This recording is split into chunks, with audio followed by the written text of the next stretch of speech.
That's not what I expected to do, but I'll run with it anyway. No, I'm not. I'll do it this way. Resuming. Weird. World. Resuming. Resuming. Weird. World. Order. Broadcast. Dialer phones connected. Initiating broadcast signal in 10, 9, 8, 7, 6, 5, 4, 3, 2, 1.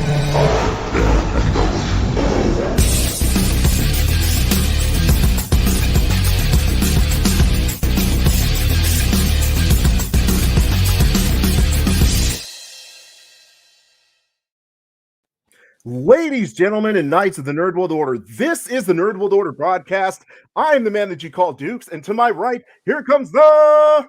Booyah, what's up? It's your boy, Joe. How's everyone doing? And to my other right, weighing in at 178 adamantium-filled pounds, Alfonso X-Man Flores. I'm the best there is at what I do, and what I do isn't very nice. And joining us is Mr. Derrick Murray, excellent writer. Derrick, how you doing today, bro? I'm doing great, man. This is really exciting. Thank you so much for having me. This is awesome.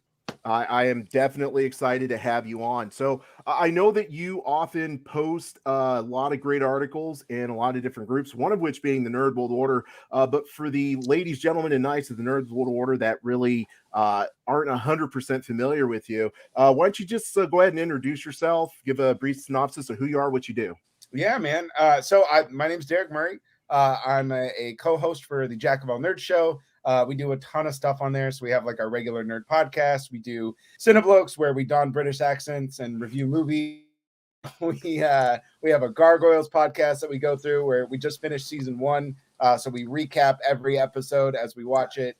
Just tons of great content. We've been doing that for quite a few years. I do stand-up comedy, which I haven't done in a while because I've just been doing a lot of other stuff. But I've been doing stand-up for about 10 years also. And then I'm a film writer and critic for NerdBot. There you go. Very nice. Yeah, a lot of credentials there, man. Definitely, yeah. We're honored to have you on the show. Yeah. Do you consider yourself a nerd or a geek at all? You know, you sent that question over, and I was trying to think about like what would I give myself? What would be the distinction? And I would probably have to move more towards a nerd, only because I think nerddom encompasses other things like, I don't know, completely useless knowledge that has no bearing on life whatsoever, other than when you're playing Jeopardy, and that's the only time it's effective. Yeah. And I feel like that's more in line with nerddom than it is geekdom. I do think they overlap quite a bit, but I think if I had to identify with one, it would probably be nerd. Yeah. Mm-hmm. Awesome. So as far as getting into nerd culture, what was your first introduction into like fandoms, anything like that? Yeah, so it's pretty funny because both of my parents are not nerds. My dad has tried to watch Star Wars his entire life and fell asleep. Like he was alive when he got to watch it in the theater and fell asleep in the theater. Like this is a man who does not like sci-fi, who does not like nerd stuff. So it is amazing that I've basically dedicated all of my extracurricular time to doing nerd things because I was not raised that way. But long story short, my best friend who grew up very rich, I would visit him and I'd stay over at his house, and he had everything. He was the kind of guy that his dad would like rent a bunch of blockbuster movies, and then he had 2 VCRs at a time when that was like a big deal. And so he would like record all of the movies and then just had this wall of blockbuster stuff.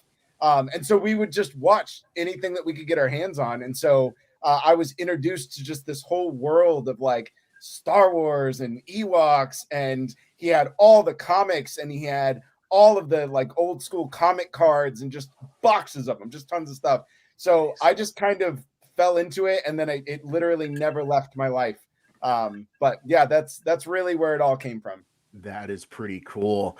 So have friends, guys. That's what I'm saying. That's the moral of the story. have rich friends. Unfortunately, it was me and Joe growing up in the hood. So Yeah. The only thing we had rich was our friendship. Nice. You guys were like, with our powers combined. And then when we met Alfonso, we were like, hey, this guy lives in Orange County. He's rich. Well, my wife I don't is. think did you specify what part of Orange County though? 'Cause that matters. Huntington Beach. Yeah. So what's your number one fandom? Man, this is gonna sound so trite. I was trying to find something a little bit more deep and not as cliche and not a stupid answer, but I'd have to go with Batman. I know that there's this massive Batman fatigue, and even somebody who is like just obsessed with it, even I'm kind of feeling it, but I absolutely love the character. I know that he's problematic to the core, but I don't care. I love him. I love it. He's always been one of my absolute favorites. How you feel about the new Batman trailer? I'm actually pretty excited for it. I like Matt Reeves as a director. I think he's got incredible vision. I can still to this day cannot believe that that's Colin Farrell as the Penguin. Like, I've seen the trailer like 1,000 times, and every time I see it, it's like, no, that's somebody else. Like, it's not him. Yeah. Yeah, and I like Robert Pattinson too. I actually think he's a pretty good actor, and I think he's done a lot of work to distance himself from the Twilight stuff. And I think he's going to be fine. So I'm super excited for it. Yeah. Awesome. Who's your favorite Batman? Man, you want film, animated, and comic, or you want like? I'm going film. Okay, film. It has to be Michael Keaton. There's just that's the only right answer if we're being honest. So yeah. You didn't like George Clooney. That poor guy. I actually feel bad for everybody in that movie. Like it felt like a sabotage. And yeah, as soon as they put nipples on the bat suit, I was like, "Oh, George, oh yeah, man. I'm so sorry." You know, I actually own one of those bat nipples. I think I got it. No, I'm kidding. I was hoping you wouldn't lift your shirt, Alfonso. So it's a straight black tattoo. He's got the bat chest just tattooed on him. Holy bat nipples. I'm going to assume this is Batman, but I might be completely wrong. What character do you identify with most, or you would have as your avatar? See, this is unfair because I would absolutely 100% my actual answer would be Batman. Like Batman would be my avatar, but I am not a billionaire. My parents are still alive. I don't have a rogue gallery that's almost better than me as a hero. So I don't know that I even identify with Batman. But if we're going to pick an avatar, it would have to be Batman. It would just have to be, yeah. Awesome. Yeah. So who do you identify with? You know, I really, this is going to sound kind of strange, but I actually really identify with Scott Pilgrim because as goofy and as silly as he is and as kind of dumb as he is, a lot of that is, if you've actually read the graphic novels, he's actually not that dumb. But I love him because he is incapable of realizing like how much people actually like him. Like he doesn't get it. And so he just thinks that everybody hates him. And this idea that like he dates beautiful women doesn't register to his mind at all. Like he doesn't even get that women are attracted to him in the first place. Yeah. So really that lack of self-confidence is where I feel most connected to. That is pretty awesome, man. That's a deep cut, you know, because a lot of people don't even realize like Scott Pilgrim started off as like a comic book / graphic novel, you know? Yeah. So, so check this out. I read the entire series in a weekend, and I read the last word of the series and then booked my ticket to go see the movie. Like immediately after. Like 20 minutes later, I was in the theater watching the movie immediately after I finished the graphic novels. Yeah. That is awesome, man. Maybe all of us identified with it because growing up, I know around me and Alan's time, because we're kind of young in our late 20s, but growing up, like that's how it was. You were like, you didn't talk to anybody, any girl that we thought was hot was looking our way. We never thought about it that way. We thought, nah, there's no way she'd be interested. So I guess, you know, like nerds like us really identify with someone like Scott Pilgrim. And then he was badass and can kick ass too. Oh yeah, for sure. And then it's like, oh, but he's cool. He's still Yeah. cool. He just doesn't know it. That's my Yeah. favorite part about that character. Yeah. And the Back best part, before nerds were cool, right? Now Yeah. it's like everybody's a nerd apparently. Yeah. best part about Scott Pilgrim, the X on his shoulder. Yes. I was like, I didn't realize there was an X on his shoulder. Oh yeah. Also a deep cut X. Yep. Yep. I love it. I love it. So you guys are probably wondering, okay, how did you manage to get Derrick Murray on the broadcast? Really, really love an article that came out. Was it February 1st or January 31st? I think it was I think it was like the start of February. Yeah. Okay. One of the first articles that came out in February. Yeah. Okay, awesome. So Derrick had this really great article that he wrote regarding sort of looking at the book of Boba Fett and Peacemaker, and I loved it. And then as I was scrolling through my timeline on the Book of Faces, which most people aren't on anymore, but I'm still on, I was like, whoa, Derrick's getting a little heat here from what he wrote. And I was like, wow, this is crazy. And so I thought to myself, I wanted to discuss it on the broadcast, but I'm not plagiarizing, right? I'm not a plagiarist. So I hit up Derrick and said, hey, man, do you mind if we discuss this? And he said, not only do I not mind if you discuss it, I'd love to talk about it with you guys. So Derrick, could you tell us a little bit about that article and the sort of what happened as a result? Yeah, man. So I'm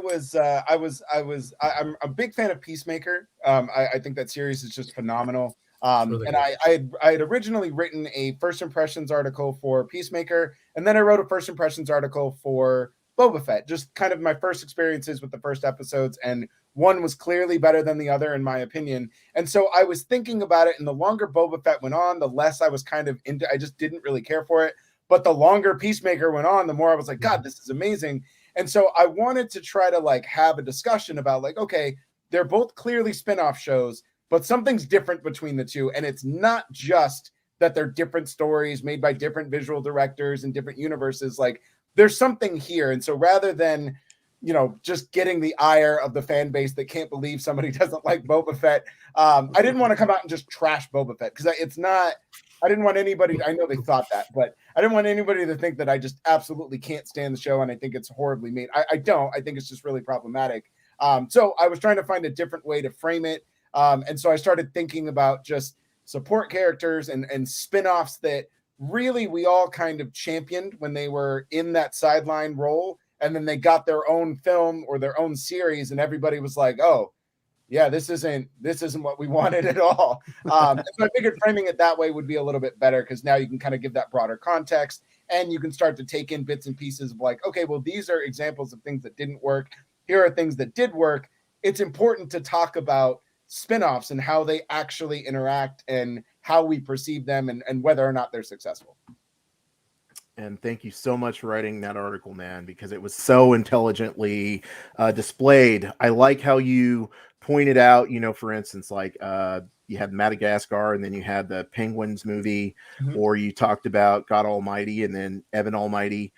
So it just wasn't one single example. You know, there were a series of examples that showed how, in my opinion, sometimes Hollywood sees something and they think everybody wants to see it. And maybe we do, but it's just not presented in a way that it should. So I guess the first question that I would have for you would be, and for all of you actually, is looking at Peacemaker compared to Boba Fett, or just single serving characters, support characters in general. Why are some successful while others tend to not get off the ground and get turned into good TV shows or good movies?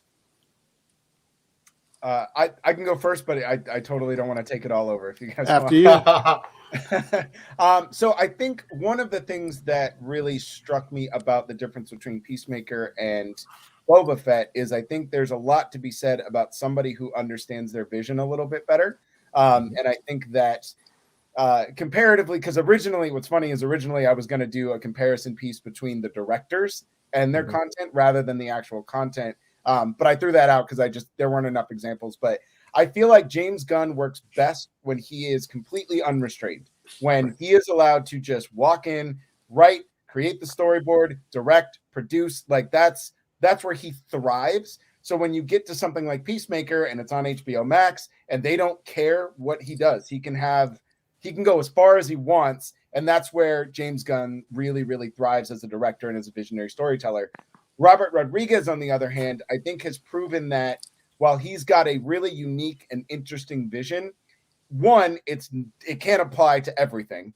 And two, he needs to be a little restrained and he needs a little bit of that kind of, he can't be like this no holds bar. So I guess the biggest example of that would be in his display of Desperado, which feels way more restrained. It feels way more like he's trying to fit into something. And then they gave him the no holds bar reign of Once Upon a Time in Mexico.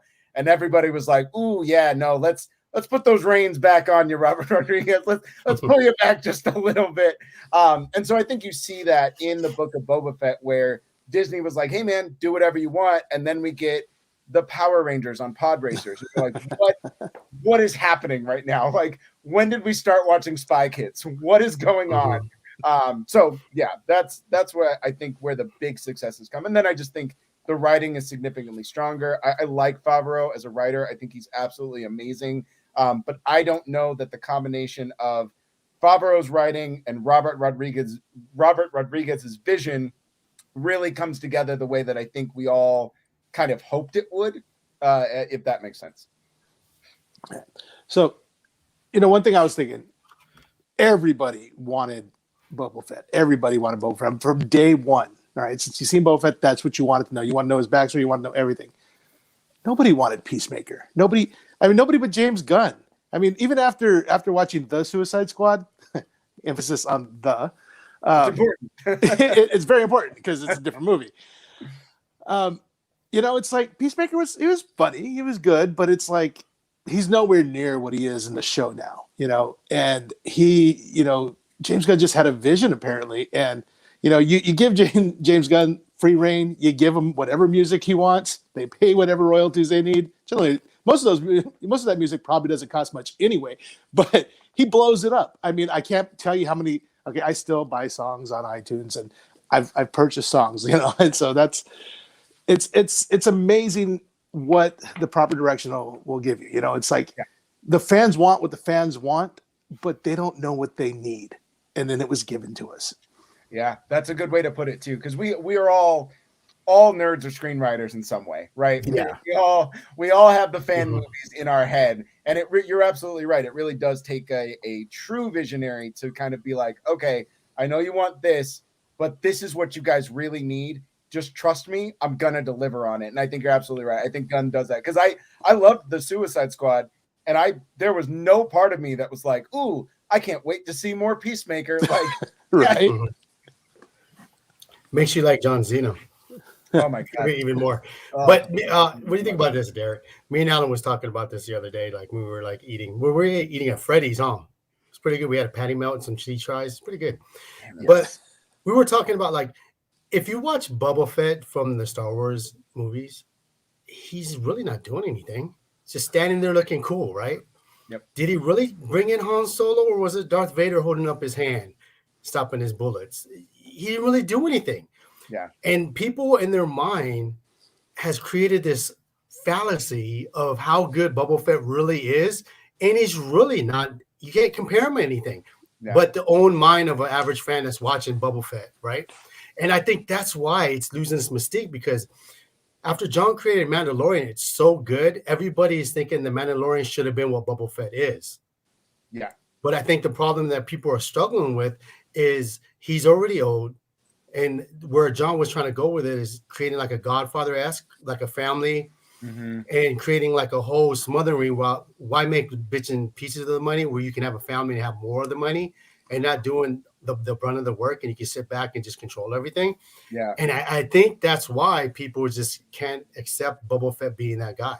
Yeah. And it's really strong. It's hard too, because when he shows up in The Mandalorian, he's everything we've ever wanted. Like, oh yeah, that episode when he shows up in that towards the end, you're just like, this is the greatest thing I've ever seen in my life. And so it kind of goes back to your point, X-Man, of like, yeah, that's what we wanted and that's what we needed. And then none of that that excitement and that thrill just doesn't translate into whatever this version of Boba Fett is. And I think that's even proven more with the last 2 episodes that he's gone and everyone's like, oh, this is the greatest show on earth. Like, So great. these are great Mandalorian episodes. Yeah. Right. Yeah. I look at Boba Fett and the Mandalorian in a different way. And it has a lot to do with what Joe described, which is I look at Boba Fett as almost being a trilogy. You have the introduction of Boba Fett in the New Hope trilogy. So it's like a little glimpse of who he is.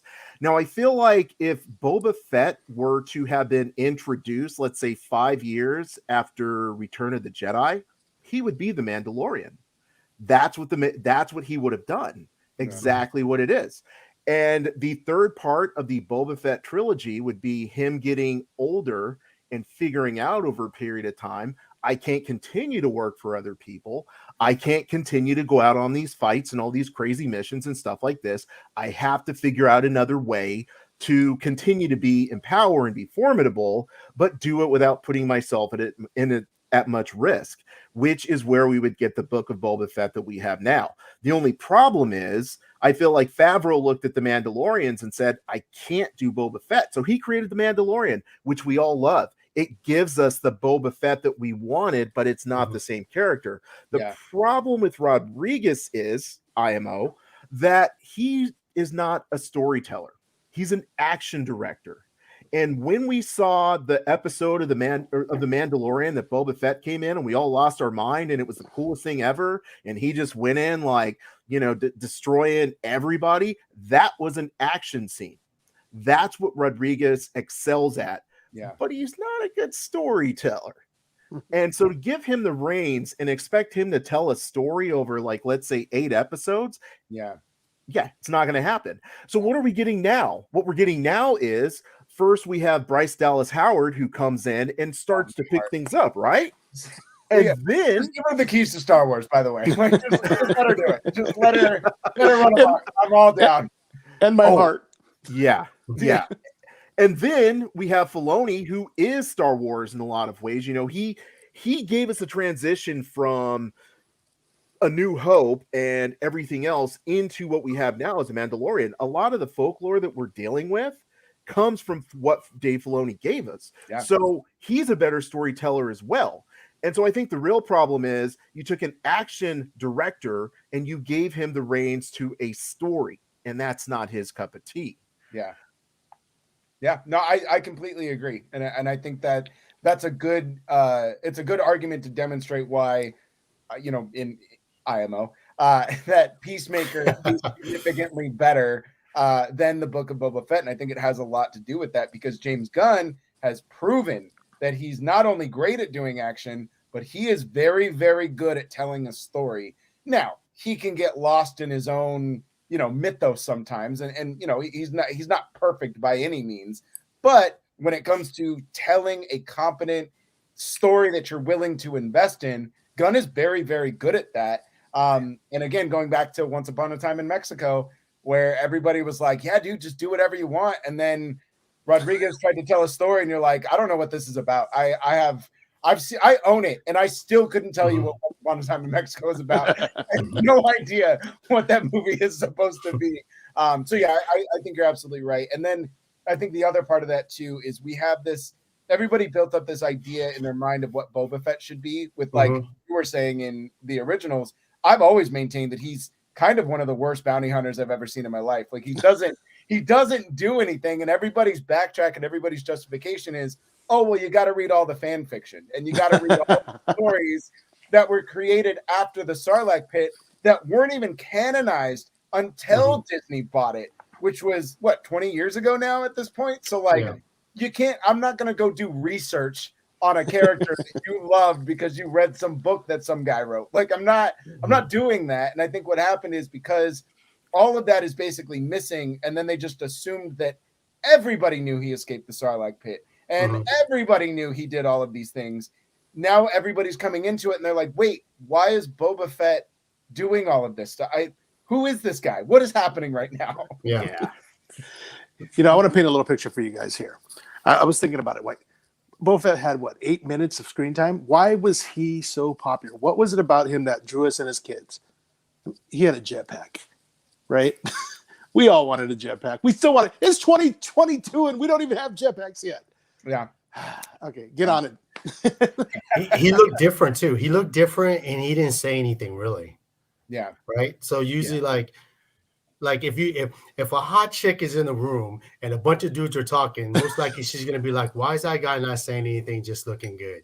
Let me go see what that person's about." Right. And then the person opens up his mouth like he's talking about Boba Fett, and then they're like, "Oh, it's not a good thing. It's not a good thing." And then she leaves.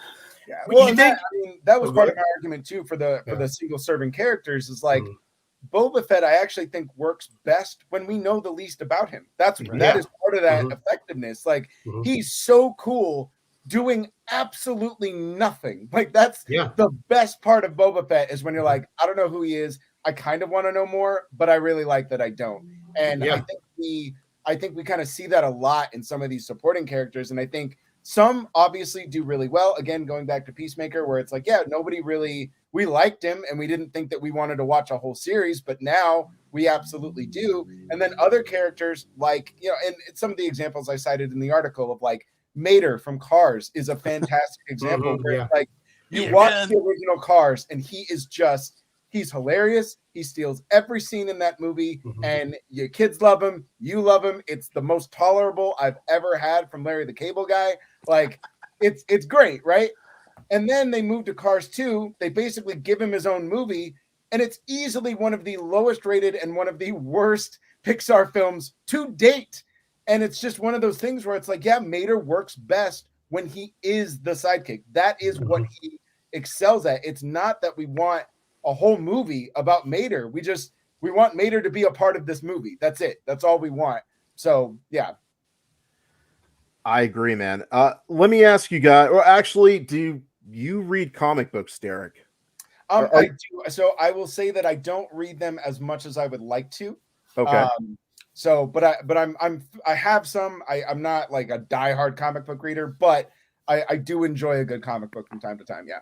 Okay, awesome. You brought up a point that Boba Fett's not even a good bounty hunter. He's like one of the worst. And I'm like, wait a minute, he's right. Okay, Marvel just introduced War of the Bounty Hunters, which is basically the concept is Boba Fett got Han Solo stolen away from him. And so everybody basically, there was this bounty on Boba Fett's head, and he had to get Han Solo back.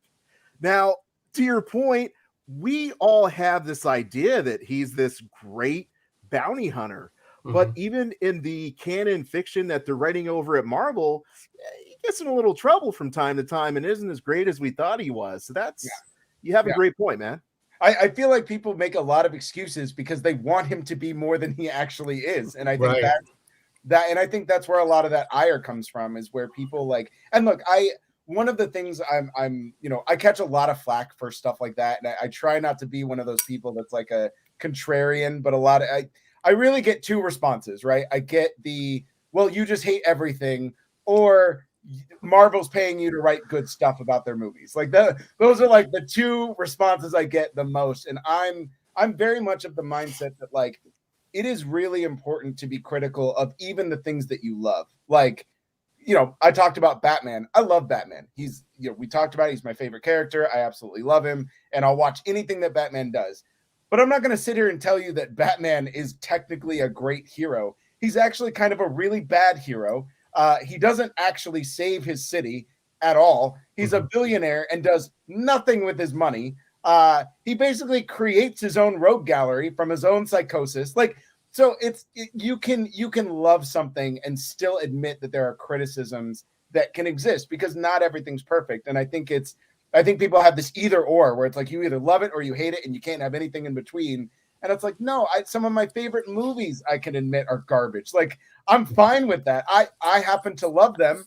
And, I get nobody's going to watch Debs. I'm never going to tell anybody to watch Debs. It's a terrible, terrible, terrible movie that I love with all of my heart. I absolutely adore that movie so much, but I get it. It's not good. So, and it's fine. And I think we have to kind of get away from this, like, spiteful, hateful dichotomy of like, it's got to be wonderful or it's got to be awful. And you can't have anything in between.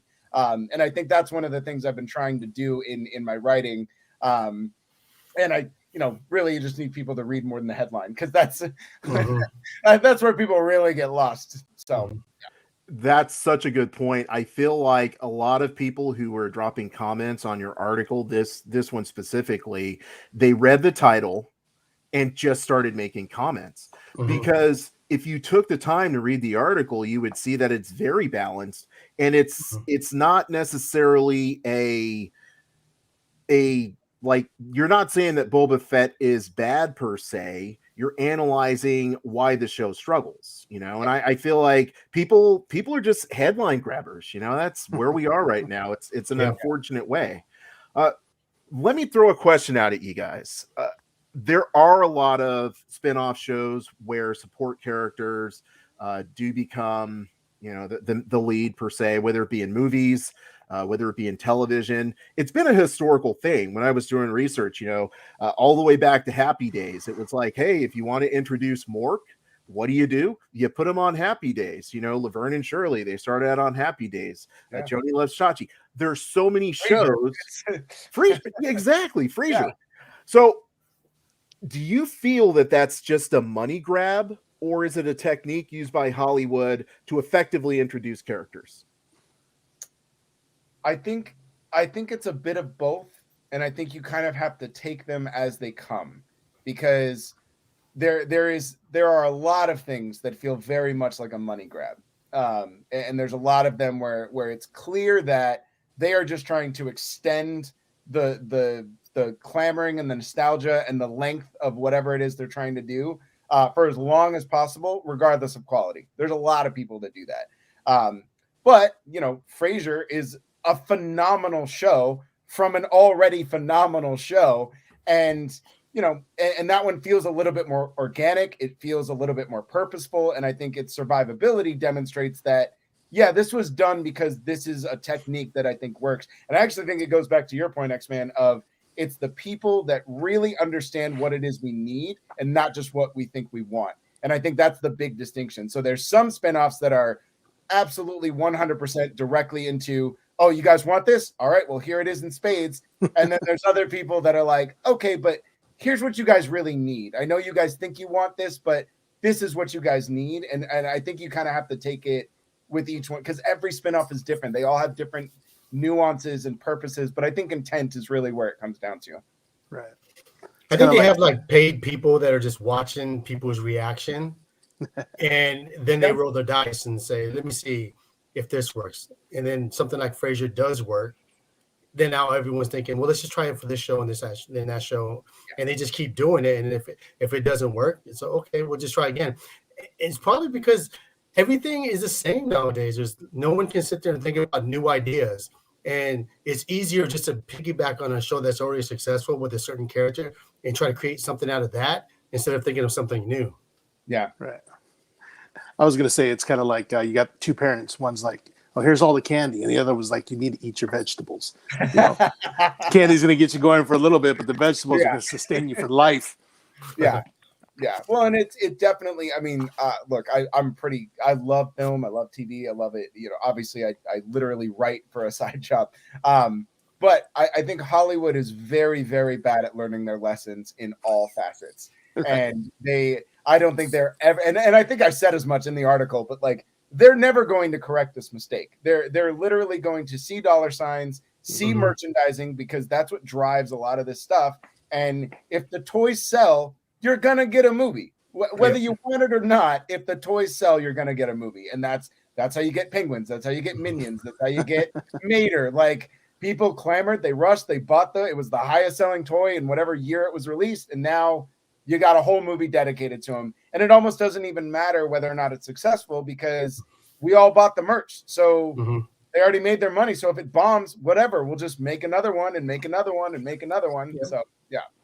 Because they have so much money, they don't care if they lose. That's the problem. If they were in a business of where if they made a bomb and they're like, ooh, that dig into my pockets, let me stop a little bit and think about this, I think we'd have better quality movies. But now they make so much money, like to your point, they don't care. Yeah. You see it with Warner Brothers. Warner Brothers is like the biggest offender as a studio as a whole, where they're just like, nah, we're fine. We're just gonna play catch up forever. Like we're just gonna copy and paste other people's successes, miss the boat as to why it works, and we're just gonna keep churning out stuff. Whatever we can do. Who cares about money? Money's no issue. Just turn it out. Give him another Batman.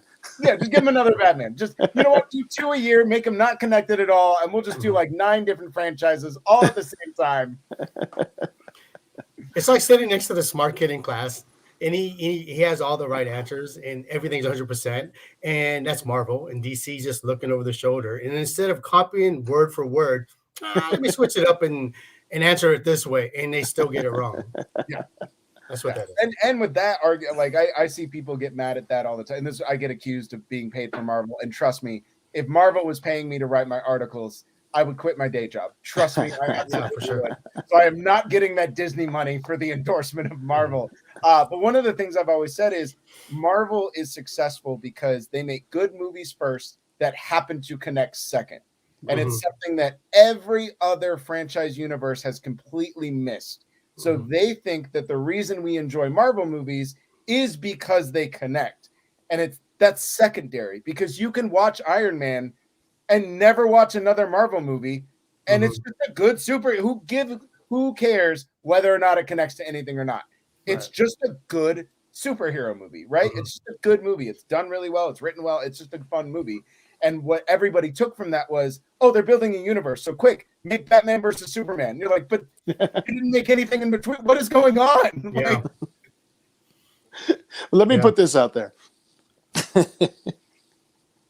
I lost it. Alfonso's just cracking himself up. He's like, I got my own podcast going in my head. No, I wrote what I was going to say. Just to reiterate, you're not being paid by Disney, not being paid by Marvel, any of us, but we're willing to take the check. So send it on over. Yeah. Disney, if you're listening, I'll love Boba Fett. If you send me that check, I'll switch gears in a heartbeat. I have no problem with that. Dude, Derrick, we talk about this all the time. DC, Warner Brothers gets it right with the animation. Oh my God. The animation is just like on another level. Completely better than any animated film Marvel has ever made. Like the worst animated DC film is better than the absolute best Marvel animated feature, hands down, without any question. Yeah, and I do not understand why you can't just take that creative team, transport them into movies, and make just amazing movies. Yeah. Crazy. Like you feel like telling, because I like DC, I like Marvel, I like them both, but I'm not like Alan. He bashes DC any chance he gets, even if the movie is good. But which is rare in between because it's rarely ever do they have a good movie. But fans shouldn't get mad at you per se that write a truthful article, right? They should get mad at Warner Brothers for not making better movies. Yeah, I know that when I write something that people like that I didn't, I prepare myself and I just already know that it's gonna come because again it goes back to what we were talking about with that it's either or, right? You can't be critical of something that you love. That's the mindset that we have, and I work really hard. I consume an insane amount of content. I did Sundance this year because it was virtual, so I got to check out a bunch of. I watched like 20 movies in 4 days. Like I fried my brain, and we're talking like heavy movies with like purpose and documentaries, and like I couldn't wait for Moonfall. I was really sad it wasn't good, but I could not wait for Moonfall because I just wanted to turn it off and just not. I know. So yeah, like I consume a ton of content, and so for me it's really important to like I try my best, and obviously like I'm as subjective as everybody else, right? Like I have my preferences, I have things that I enjoy, but I do my best to try to be as objective as I possibly can. Which going back to this article, that's why I didn't want to just come out and be like Peacemaker's better than Boba Fett and Boba Fett sucks. That's just adding to that discourse in an echo chamber that nobody wants to hear anymore. And so I wanted to just elevate the argument and have a better discussion. And I think there was even a guy that wrote like his own essay in response to it. And And it was an essay that basically disagreed with my point, but I was like, dude, at least one, I know you read the article. Because you clearly broke it down. So I was like, thank you. And then two, like, you at least developed your own points as to why you thought I was wrong. And I will take that any day. I'm not the authority on anything. Like we said, I don't get Disney money. So what my opinion doesn't matter to anybody but me and the people that I share it with. So yeah, but I don't know what the point of that rant was, but yeah. That's a problem though. Like, hey, bro, like, okay, why am I wrong? Yeah. Yeah. And it can't just be, oh, you suck. Here's a link to the email. Go tell him he sucks. And it's like, that's right. Exactly. Who does that help? Like, but Peacemaker is so much better though. Like, like we always talk about it when we get together and record our broadcast, how much we look forward to Peacemaker. Like every episode, I'm looking forward. I literally wake up early so that I could watch it before work. Like I get excited. I make sure I wake up early at like 6:37 because I don't start work until 9. I'm like, all right, this will be it's the first thing I do. And then I go like brush my teeth, shower, eat breakfast, whatever. Like I start my Thursday with Peacemaker because it's just so good. Yeah, it's so good. Like I really find myself trying not to like John Cena. And I don't know if it's John Cena that's making me like him or is it James Gunn's writing? But it's a combination of both. Did you see Trainwreck? Yes, I did. Okay. So I remember because I remember when I saw it, and Trainwreck's fine. It's a fine movie. It's not great. It's rather forgettable. But the 5 minutes that John Cena is in that movie, I was like, this is amazing. Like, where did this guy come from? This is absolutely hilarious. And what I've noticed about him is the more he embraces these incredible talents of like comedic ability, like the guy is just really, really good at comedic timing and being kind of this larger than life ridiculous character. And I felt like the more he's embraced that, he has just become a better actor across the board. Like he embraces this, and then all of a sudden he learns how to cry and he learns how to have emotion and he learns how to have breakdowns. And you're like, dude, you are becoming a legitimate actor, like before our very eyes. On top of it, he's like amazing in improv. Of course, he gets that in WWE. You're live on the spot. You say it. It's going to hit or fail, and that makes or breaks you completely. Yeah. And then did you guys see recently? He played that song on the piano in the latest episode. That was him. That's so I couldn't believe it. It's so crazy. It's so crazy. So are you guys wrestling fans? Yes. Yeah. Yes. Okay. I'm not a huge wrestling fan. I was big into like the Attitude Era. Like that was me. That was my life. That was my entire life was the Attitude Era. But I remember I don't know if they still do the show, but yeah. But they had a whole series where they were doing like wrestlers that were trying to get signed, right? Yeah. And they had some veterans that were coming back that got let go that wanted to try to do it, and then they had a bunch of these newcomers. And I remember they did an expose on John Cena. He was not in the WWE yet. He was just a bodybuilder that was like, "Oh, I'm gonna try this." And he delivered a promo. His old name was the Prototype. That's what he was going for. And he delivered this promo, and I was like, "Oh, this guy's. I don't even need to finish this series. This guy is getting a WWE contract for sure, like without a doubt." Because it was so good, and he just like turned on and became this whole other person before your very eyes. And I was like, yeah, no, he's gonna go far. And then he rolled into the WWE, became one of the biggest superstars. And then once he started transitioning into film and really started to embrace that ability of, like you said, the improv and that comedic timing, I will honestly watch any upcoming projects he's in. I'm down. He has made me a fan. Do you remember how Vacation Friends? You know what? I haven't. That's on my list, though. It's really good. Yeah, I've heard it's hilarious. It's really good. He's funny. He's funny. Yeah. That's what I watched that and I was like, I don't like him.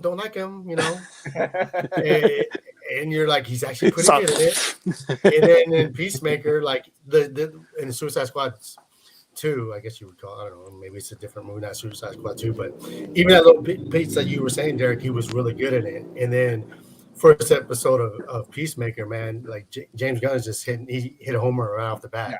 Yeah. And I think you're right too. I think it's his ability, and then paired with somebody like James Gunn who allows his actors to kind of just do what they want within his vision. Like it's a match made in heaven. Yeah, for sure. Yeah, and I wanted to touch on the when he was in WWE, when he was like climbing and he was failing. You know, I think he just did the thing with Kurt Angle where he took his chance, he took his opportunity, and they gave him a little push from that. But he was starting to fail a little bit, and then it was Halloween, and he dressed up as Vanilla Ice, and he came out and he started rapping and everything, and that persona right there just grew from the rap, and he's coming out with the chains and everything. Oh man, he was pretty classic in that. Yeah. What do you think about James Gunn getting some heat that he hired his girlfriend to be one of the characters? Wait, who's his girlfriend? Jennifer. Oh, That's his girlfriend. Oh, okay. Fine. She's still good at it. Hey, whatever. Fine. She's still good at it. Whatever. Yeah, I'm not even. I don't really trip on that unless it's like Godfather 3 type of casting where it's like you got no business casting your family members in this movie, bro. Stop it. Right. Yeah, so I think sometimes it can work fine. I mean, I didn't even know that, and she's great. So I think it's perfect. The tragedy of Macbeth, Joel Cohen cast his wife as Lady Macbeth, and Frances McDormand does fine. She's a great actress. So I think it's okay. I think it's just people hating it so good. Let me find something that's going to be something bad about it. And that's his girlfriend. Yeah, that's it. That's it. Yeah. So, gentlemen, let me throw this question out at you.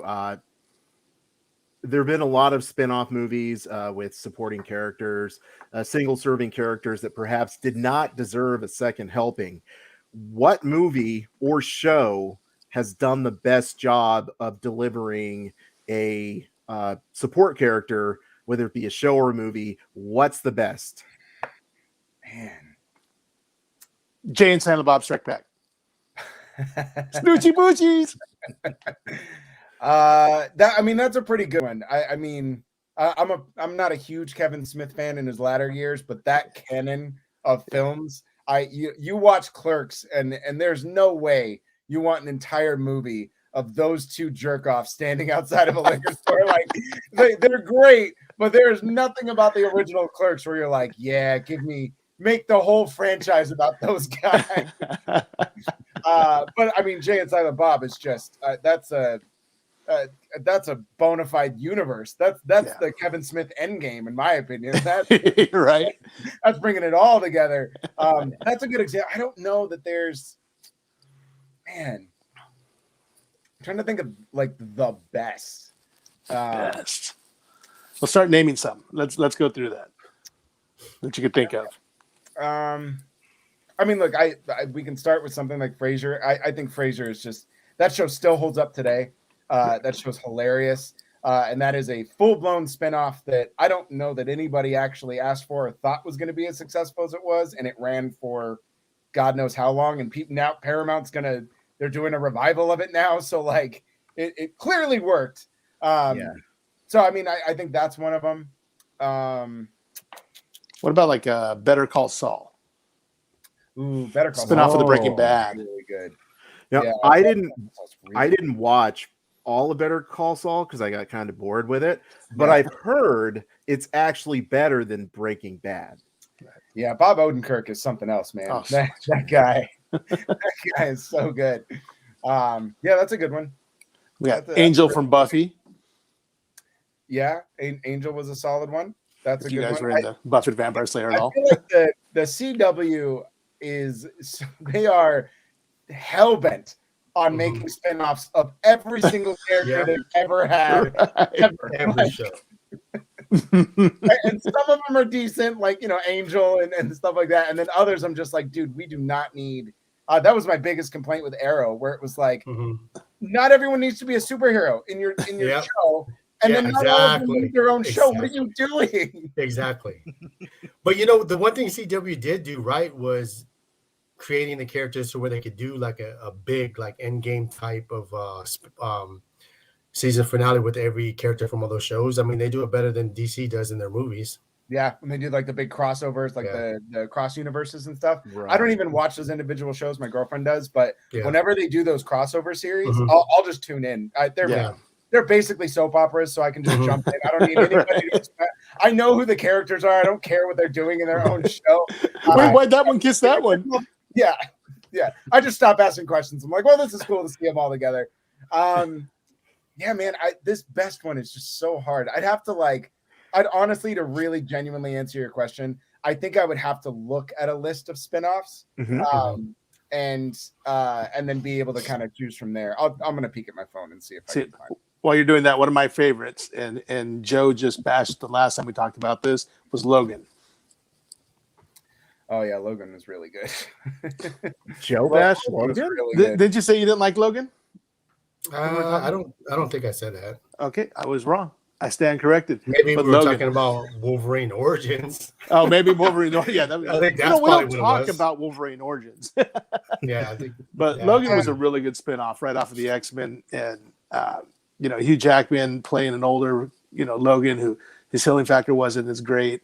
You had Professor X there who, secretly killed all the X-Men, and Logan's trying to keep him safe. And oh man, the biggest thing about that I didn't like was the fact that they used Hugh Jackman as Wolverine as the bad guy.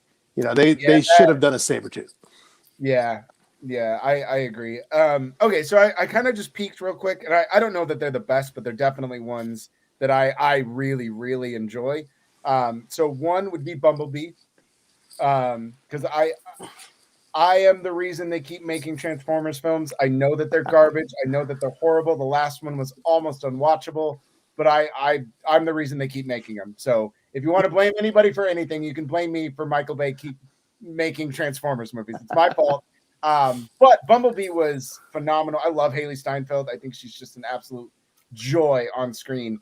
I genuinely liked Bumblebee more than I ever thought. I know it's basically a retread of anything you've ever seen before, but it's done really, really well. The other one I really love is Get Him to the Greek. Did you guys ever watch that one? I did. I liked it. What was it a spinoff of? So it's actually a spinoff. Forgetting Sarah Marshall. Sarah Marshall. Yeah. And that's like a perfect example of a single serving character getting their own feet and actually knocking it out of the park.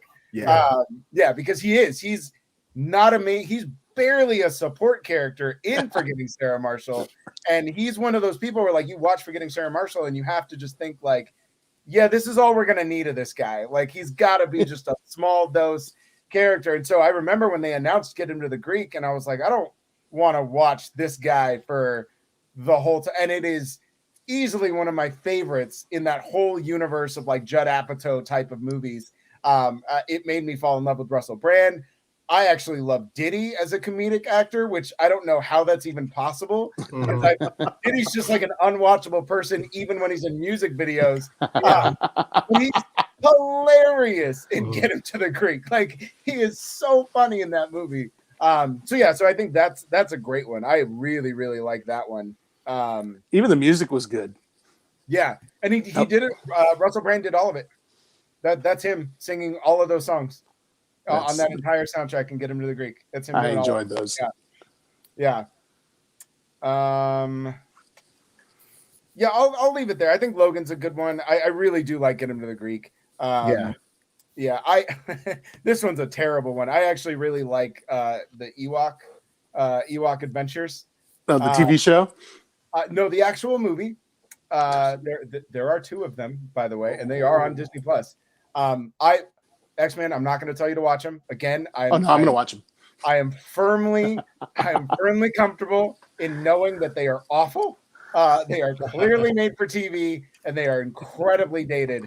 But my humble upbringings of not being raised by a Star Wars parent, I watched Return of the Jedi and the Ewok Adventure Stories before I ever watched A New Hope and Empire Strikes Back. Oh, wow. Yeah. So it holds a special nostalgic place in my heart when it comes to a spin. I wanted an Ewok when I was a kid. I thought that was like the coolest pet to ever have. Right. Yeah. Well, one thing about me, just so you know, I pretty much love everything. I find joy in just about everything I watch. Even if it's bad, I'll be able to find something that I like about it. So I'm going to watch it anyways. I got a 6-year-old. You get to watch Alfred Brimley yell at children, which is Just a joy. It's absolutely it's like the best part of the whole movie, or it's just yelling at this poor girl. It's great. It's pretty good. What do you think about Hobbs and Shaw? Man, see, and that's another one. That's another example of like I wanted that, and then once it happened, I didn't need it. And some of that is just, again, it goes back to story and the story that they're actually telling. And look, I get it. Fast and the Furious is not high-minded anything at all. Like, and I'm also the reason they keep making those movies, by the way, too. Same man. You're not alone. No, it's so funny because I have I do all this critical stuff and I watch all these movies and TV shows and I try to be critical, but like when it really comes down to it, I'm the reason they make terrible, terrible franchises. Like you can blame me for Resident Evil. That's my fault. I love those horrible, horrible movies. They're awful. I love them. I don't care. But yeah, Hobbs and Shaw, you would think that is a match made in heaven, right? Like those two going back and forth for a whole movie, sign me up. How could you not want that? And I don't know, man, maybe it was just the narrative structure. I know that like The Rock basically forced that whole third act into the movie because he absolutely needed it to be in there. And it wasn't even the end. It was actually supposed to be like the second act. Like the whole movie was like rearranged in post. So that big scene where like all the like the nuclear power plant or whatever, when that whole thing crumbles and they're in the city and they're doing all that, that was supposed to be the main part of the third act. And The Rock was like, no, I want this whole, going back home and doing the Samoa thing or whatever. I want that to be the thing. And so the director was like, okay, fine, whatever. And so they just tack it on to the end and like rearrange the whole movie. And yeah, I wanted to love it. I really did. I genuinely did. And it just didn't give me what I needed. It tried to give me what I wanted and it didn't work. But it had Black Superman. Black Superman.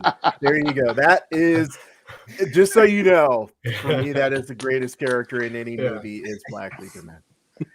Black Superman. Did you ever, by the way, have you ever seen the parody YouTube video of the guy that is like, I'm Idris Elba, and he just goes around and like, he basically like he walks into like a scientist lab and they're like, what are you? He's like, what's all this then? No, I'm Idris Elba. And then he just like totally screws up whatever they're doing. Like it's absolutely hilarious. It's so funny. I will immediately check for that as soon as we're done. It's pretty great. Hey, since we can blame you for all the terrible movies that are being remade or continued on, is Sharknado on your list? Oh, 100%, man. 100%. Oh my God. That it's amazing that a movie that intentionally jumps the shark actually manages literally to jump the shark. I do not understand how that's even possible. And I have to marvel at the absolute absurdity of this thing. Like I'm going to be honest. The first one is actually really funny and it's really good. They lose steam once you get to like 6. There are 6 Sharknadoes, by the way. There's time travel involved. There's a robot. Oh my God. If you have not taken the time, I don't know if you're an edibles guy, but like take an edible and just plow through Sharknadoes. It is the most joyful experience you've ever had in your life, my dude. I have yet to watch one. I will honestly, and I know this sounds crazy, but I will legitimately recommend the first one because it is incredibly self-aware. It knows exactly what it's doing. It is not out here trying to pretend it's supposed to be a good movie. It is basically just making fun of every type of disaster movie that you can think of. And it's purposefully ridiculous, but it's actually really well done. So I would actually recommend the first one. I don't know that I recommend making the rest of them without some enhancement. But yeah, the first one's actually pretty good. I would give it a shot. And don't forget Sharktopus and Lavalangela. Yes. Lavalangela has Steve Guttenberg. The Goop. Oh, can't go wrong with so good. Have you guys ever watched Santa Jaws? No. Oh yeah. So one year I didn't do it last year, but the year before I did like a Schlocktoberfest where I just tried to find the absolute worst Halloween movies that you could possibly do. And Amazon Prime is a treasure trove of garbage. Mhm. Oh my God, it A is lot of garbage.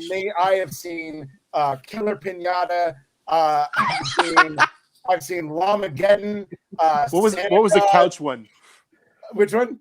That wasn't there like a couch, the couch that eats Yeah, people? yeah. There's a couch one. There's a sandwich one. There's a carousel, which is like a carousel horse that gets embodied by like a murderer and it becomes like self-aware and just starts killing people with its unicorn horn. It's, oh my God, the schlock on there is amazing. It is so good. Yeah, there are some of the worst movies ever made.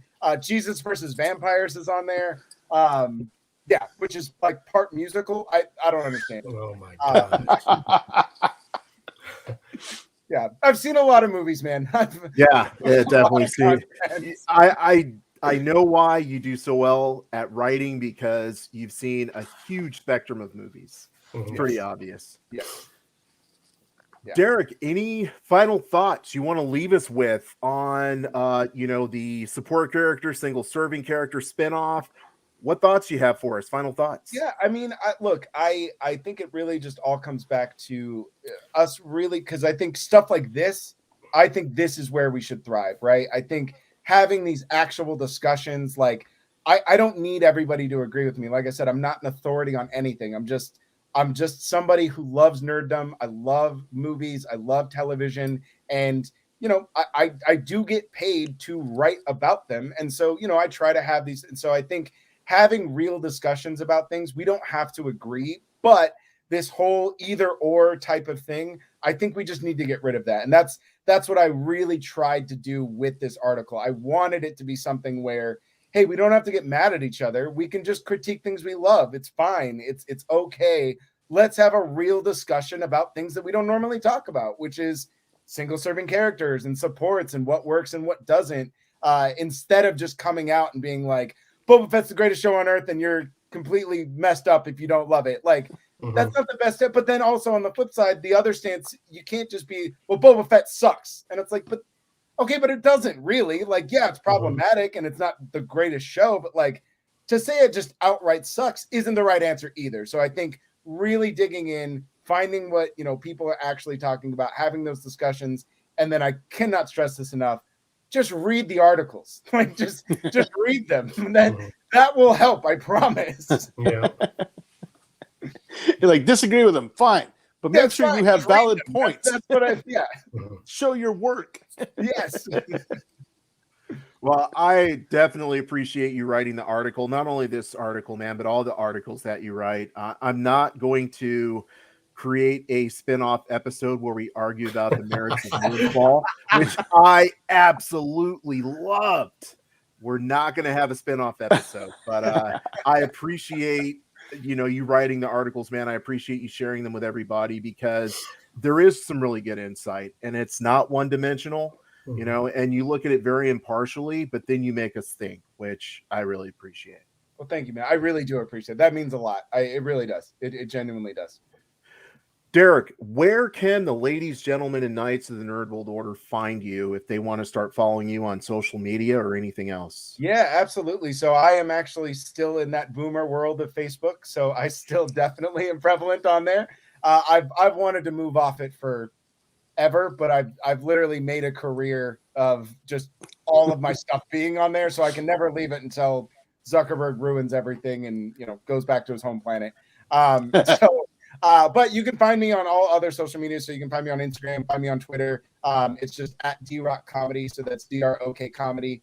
I post all of my articles on Twitter. And then I usually try to reshare them on Instagram. It's a little bit more difficult. But then you can also find me at thejackofallnerdshow.com. Wherever you listen to podcasts, we have tons of content on there. And then obviously follow me on Nerdbot, just nerdbot.com. My name will come up probably every day because I feel like I do an article a day sometimes. So yeah, that's where you can find all my stuff. Awesome. Thanks, man. Joe, where can people find us? You can find us you type in any hashtag of imnwo.com. You can find us. We're everywhere. Just type in the hashtag. We'll pop up everywhere. And if your friends are not listening, they shouldn't be your friends if they're not listening to us. But if they're not, just go ahead and share with your friends. Like I said, man, whether it be any media that you like, just share it with your friends, give them the opportunity to enjoy. I think that as far as the nerd community goes, that's one great thing we have. I've been following the Nerdbot guys for years and loving everything that they do and the content that they put out, whether it be like Jack of All Nerds or the articles that you have, or, Nerd Expo or anything like that. Just great guys. And, I really appreciate what you guys do. Until next time, ladies, gentlemen, and knights of the Nerd World Order, this concludes this episode of the Nerd World Order broadcast. I am NWO. We are NWO. Nerds redefined. Booyah. Derrick, can you do me one favor? Yes. Can you give us a booyah? Yeah. Booyah. There we go. Awesome. Thanks, man. So I'm going to end the recording right now as soon as I find my screen.